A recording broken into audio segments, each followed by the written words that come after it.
Hello YouTube team, I am Rolando Igam of Pagadian Movers. For today, I am going to share with you my video appeal. Last November 12, 2024, I received an email from your team that my channel demonetized due to reuse content.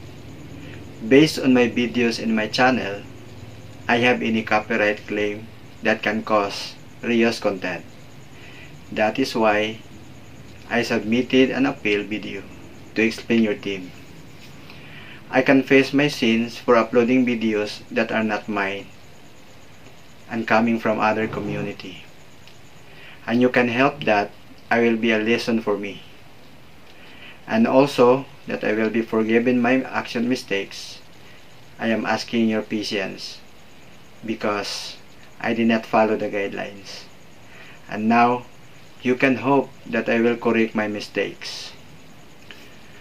My channel was different type of content such as military Bolia slideshow, personal videos, travel vlog, dancing videos of my kids.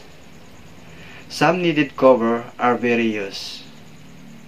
I believe in the legal doctrine that protects to our legal rights to use in portion of the video materials without information of the original owners, and as long as make different one. And now I will show you what I use for making a video. First, cell phone, laptop, and the area while making this video. The editing app that I use is CapCut, that convenient to me.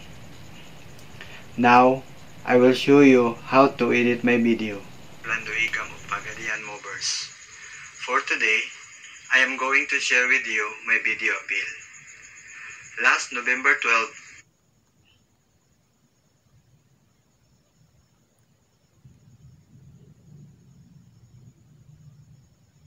I am hoping that consider my video and feedback my monetization and ads. Thank you and God bless.